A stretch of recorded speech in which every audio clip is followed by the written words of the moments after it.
क्रिस्त में मेरे प्यारे भाई और बहनों, मेरे युवा साथियों, आप सबों को जय यीशु। हम सभी आज से आगमन के दूसरे सप्ताह में प्रवेश किए हैं। आप हमारे यीशु मुक्तिदाता, हमारे राजा की आगमन की तैयारी कैसे कर रहे हैं? मेरे ख्याल से ईश्वर की दया से, उनकी कृपा से आप सभी हमारे मुक्तिदाता, हमारे राजा की आने की तैयारी बहुत ही अच्छे से कर रहे होंगे। तो चलिए हम आज के संत के बारे जानने के लिए आगे बढ़ते हैं। आज 7 दिसंबर के दिन हम मिलान के संत अम्ब्रोस के बारे सुनने के लिए आए हैं। तो चलिए मैं आपको इनके जीवन के बारे और भी अधिक जानने के लिए आगे ले चलती हूँ। संत अम्ब्रोस का जन्म 330 ईस्वी में इटली के गलीलिया बेल्जिका में हुआ था। इनके पिता का नाम ओरिलियुस था। इनका जन्म रोमन कैथोलिक परिवार में हुआ था। इनकी माता एक बहुत ही अच्छी और सरल स्वभाव की थी। संत अम्ब्रोस अपने भाई बहनों में से सबसे छोटे थे। कहा जाता है जब संत अम्ब्रोस छोटे थे तब एक मधुमक्खी उनके चेहरे पर आकर बैठा और उनके चेहरे पर जब वो मधुमक्खी बैठा तो उन्हें बिना कोई हानि पहुंचाए, बिना कुछ किए वो वापस उड़ जाता है। जब वो उड़ गया था तब संत अम्ब्रोस के चेहरे में वो अपना हनी को छोड़कर गया था। जब ये घटना घटी थी तब उनके पिता जब ये घटना को देखे तब वे इस घटना को देखते हुए कहे थे कि अम्ब्रोस आगे चलकर बहुत ही आगे बढ़ेगा। इसकी वाणी एक मधुर वाणी होगी। ये अपने वाणी के कारण लोगों को अपनी ओर आकर्षित करेगा और इनकी वाणी को सुनकर लोग इनकी तरफ आकर्षित होंगे, मोहित होंगे। 354 में इनके पिता की मृत्यु हो गई। उसके बाद इनके पूरे परिवार रोम चले गए। वहाँ पर ये अपनी पढ़ाई को शुरू किए और वहाँ पर रहते हुए लिटरेचर और लॉ की पढ़ाई को वे पूरा किए और अपने ज्ञान को प्राप्त किए और अपने ज्ञान की ओर आगे बढ़े। इनके पिता एक पब्लिक सर्वेंट थे।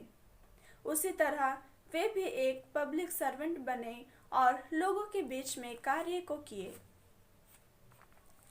372 में लिगोरिया और इमिलिया जो मिलान के हेडक्वार्टर थे वहां पर वे गवर्नर बने। 374 तक वे एक गवर्नर रहे और अपने कार्य को किए। वे एक गवर्नर रह चुके थे, इसलिए लोगों के बीच में एक अच्छे राजनीतिज्ञ के रूप में जाने जाते थे और एक अच्छे पब्लिक सर्वेंट के रूप में भी लोग इन्हें जानते थे। 14वीं शताब्दी में मिलान शहर में एक बड़ी समस्या थी जो निसेन चर्च और एरियन समाज के बीच में था। जो मिलान के जो बिशप थे वोक्संतिनियोस, उनकी 374 में मृत्यु हो जाती है। इसके बाद एरियन समाज के लोग नए बिशप का मांग करते हैं। इस दौरान एक बैठक बुलाई जाती है जिसमें संत एम्ब्रोस भी उस बैठक में भाग लेते हैं।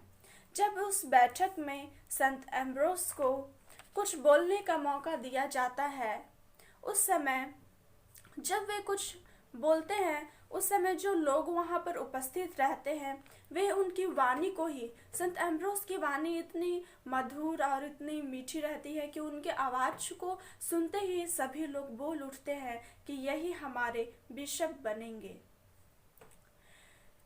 चूँकि संत एम्ब्रोस अपने जीवन में ना तो कभी बपतिस्मा लिए थे, ना ही सेमिनरी लाइफ को जिए थे, ना वे प्रीस्ट बने थे और ना ही थियोलॉजी की पढ़ाई किए थे। उसके बाद भी उनको लोग बिशप चुने थे। इस कारण से उन्हें उसी समय बपतिस्मा दिया जाता है और उसी समय बिशप का अभिषेक भी दिया गया। जब वे बिशप बने तब वे अपने जीवन को बहुत ही धार्मिक और सरल रूप से जीने लगे। वे अपने जीवन में प्रभु के प्रेम में इतने डूब गए कि उनके पास जितना भी धन संपत्ति था उन्हें वे गरीब लोगों के बीच में बांट दिए, और उनके पास जितना भी जमीन था वे अपने सारे जमीनों को दीन दुखियों के बीच में बांट दिए। इस तरह के जीवन को देखते हुए लोगों ने उन्हें और भी ज्यादा पसंद करने लगे। वे लोगों के बीच में पूरी तरह से छा गए। वे बिशप होने के नाते चर्च के सभी नियमों को पालन करते थे और लोगों को भी पालन करना सिखाते थे। जब वे बिशप बने तब उनके बिशप काल में चर्च को बांटने का बहुत प्रयास किया गया था। चर्च के विरुद्ध बहुत सारी बातें होती थी। चर्च के विरुद्ध बहुत सारे लोग उल्टा फुल्टा बात करते थे, परंतु वे सबों को एक साथ इकट्ठा किए, सबों के बीच में जो गलतफहमियां थी उनको दूर किए और सबों को एक साथ रखकर सबों को एक साथ आगे बढ़ाए। जिस तरह वे एक प्रचारक थे और राजनीतिज्ञ थे और सभी विभिन्न प्रकार के ज्ञानों से परिपूर्ण थे, इसी तरह वे चर्च के सभी नियमों और लिटरेचर को इस तरह सरल रूप से बनाए ताकि वे जो सरल व्यक्ति है वे सभी व्यक्ति इस नियम को पढ़ सके और उन्हें समझ सके और उस नियम के अनुसार अपने जीवन में आगे बढ़ सके। वे एक बहुत ही शक्तिशाली व्यक्ति थे और माता मरियम के प्रति बहुत ही श्रद्धा रखते थे। संत अम्ब्रोस शादी से ज्यादा ब्रह्मचार्य जीवन को महानता दी है और माता मरियम को कुंवारियों में सबसे बड़ा दर्जा दिए हैं। 4 अप्रैल 397 में इनकी मृत्यु हुई। इनके मृत शरीर को लोग अभी भी देख सकते हैं, जो संत अम्ब्रोगियो चर्च मिलान में है। मेरे प्रिय साथियों, आज हम संत अम्ब्रोस के बारे जाने, उनके जीवन को देखें। मेरे प्रिय साथियों, इनके जीवन में एक बहुत ही बड़ा आश्चर्य बात को हम सुनते हैं। संत अम्ब्रोस ना तो कभी बपतिस्मा लिए थे, ना कभी सेमिनरी लाइफ को जिए थे। मेरे प्रिय साथियों, वो यहाँ तक कि कोई पुरोहित भी नहीं बने थे और इनके जीवन में प्रभु की इतनी कृपा थी कि वे एक बिशप होने के लिए उन्हें चुना गया था। प्रभु की तरफ से उनके ऊपर इतनी आशीष थी कि प्रभु उन्हें एक बिशप के रूप में चुनकर रखे थे। मेरे प्रिय साथियों, हम जैसे उनके जीवन में देखें कि वे ना कभी फादर बने, ना बपतिस्मा लिए, फिर भी से सीधा उनको बिशप के रूप में चुना जाता है। मेरे प्रिय साथियों, हम आज संत एम्ब्रोस के जीवन से क्या सीख सकते हैं? उनकी मधुर वाणी, उनका जो वाणी था वो इतना मीठा था कि जब वे लोगों के बीच में अपनी बातों को रखने के लिए बोले, उस समय उनकी आवाज को ही, उनकी मधुर वाणी को ही सुनकर लोग उन्हें बिशप के रूप में चुने। मेरे प्रिय साथियों, हम अपने जीवन में देखें कि हमारा वाणी, हमारा जो बोली है वो कैसा है। क्या हम लोगों से बात करते टाइम, लोगों के बीच में जब हम रहते हैं तब हम एक कड़वा वाणी बोलते हैं या हम एक मीठी वाणी बोलते हैं? हमारी वाणी, हमारी आवाज को सुनकर, जो हमारे मुंह से जो शब्द निकलता है उसे सुनकर लोग खुश होते हैं, या हमारी वाणी के कारण लोगों के मन में, लोगों के दिल में चोट लगती है? मेरे प्रिय साथियों, जैसा कि हम जानते हैं कि हम अपने एक वाणी, अपने एक शब्द से लोगों की हत्या कर सकते हैं। मेरे प्रिय साथियों, यदि हम कड़वा वाणी बोलते हैं या हमारे मुंह से जो शब्द निकलता है, जो वाणी निकलता है, यदि वो कड़वा होता है तो हम अपने जीवन में सीखें और ऐसा प्रयास करें कि हम दूसरों से एक अच्छी वाणी से, मीठी वाणी से हम उनसे बात कर सकें। हमारे मुंह से जो शब्द निकलती है वो एक मीठी शब्द हो, जिससे लोगों के बीच में जब हम बोले तब हमारी वाणी को सुनकर लोगों को चोट ना लगे, बल्कि वे हमारी वाणी से खुश हो। हमारी एक वाणी ही ऐसी है प्रिय साथियों, जो हमारे एक वाणी, एक शब्द से लोगों को मार भी सकती है और लोगों को जिला भी सकती है। मेरे प्रिय साथियों, इसलिए हम अपने जीवन में ये देखें, इसे परखें कि हमारे मुंह से जो शब्द या जो वाणी निकलती है वो कैसी है। आज हम संत एम्ब्रोस के जीवन में देखें दूसरों को दान करना। जब वे बिशप बने तब वे प्रभु के प्रेम में इतना डूब गए, इतनी गहरे रूप से प्रभु को प्रेम करने लगे कि उनके पास जो धन थी, जो संपत्ति थी, उनकी जो जमीन थी, उन्हें वे गरीबों के बीच में, दीन दुखियों के बीच में वे सब कुछ को बांट दिए, बस प्रभु के प्रेम के लिए। मेरे प्रिय साथियों, हम अपने जीवन में दूसरों को दान करना सीखें, प्रभु को प्रेम करना सीखें,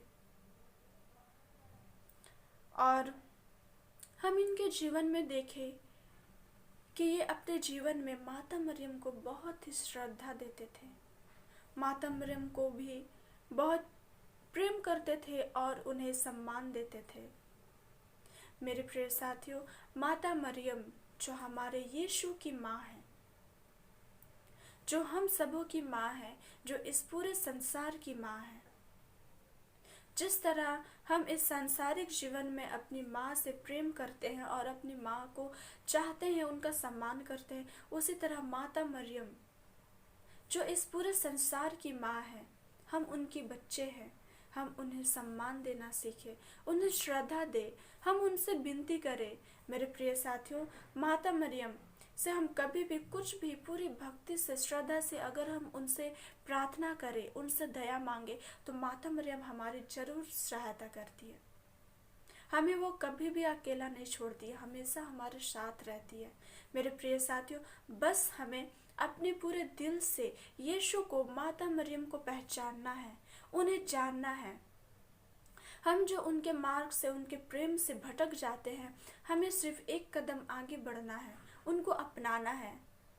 यदि हम उन्हें पूरे दिल से, पूरे मन से अपनाएं, तो हम अपने जीवन में बहुत ही आश्चर्य कार्य को देख सकते हैं। मेरे प्रिय साथियों, हम आज के संत एम्ब्रोस के जीवन से सीखें, उनके जीवन को सुनकर अपने जीवन में मनन चिंतन करें। हम इनके जीवन से सीख सकते हैं मधुर वाणी बोलना, दूसरों को दान देना, गरीब लोगों को, दीन दुखियों के बीच में दान करना, माता मरियम को श्रद्धा देना।